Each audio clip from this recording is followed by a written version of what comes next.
देखिए कवि का भाव देखिए। प्रेम में हर फसल पड़ी मुरलीधर रहीर से। जब भिखारी ठाकुर जी के गाना सुन के कलकत्ता से नौकरी छोड़ के जब भागे लागल लोग, तब भिखारी ठाकुर जी के बुलावल गई। हमारे चाचा बताओ था, जज साहब पूछले कि कहो आप ऐसा गाना क्यों लिख रहे हैं, लोग नौकरी छोड़ के भागा था।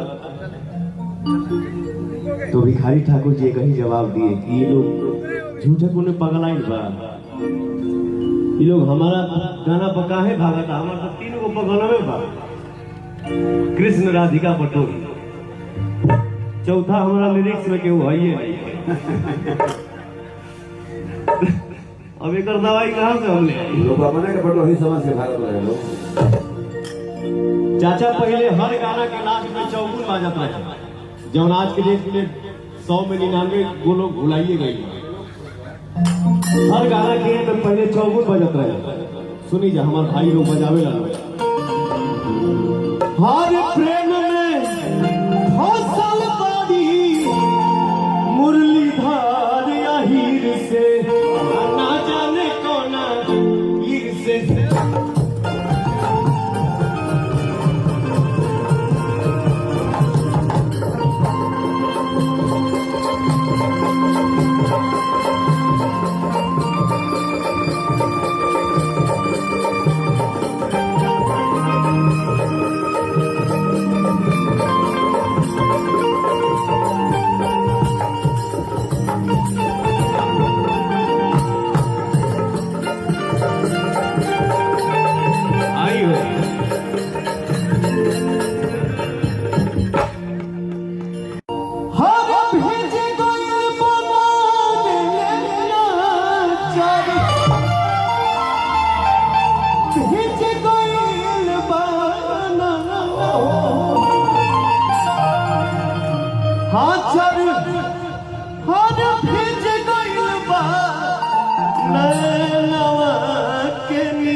ना जाने कौन पीर से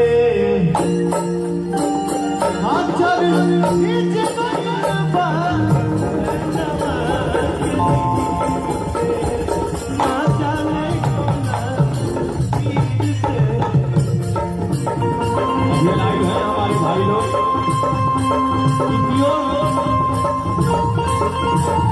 गाँव की गायकी हो रहा है।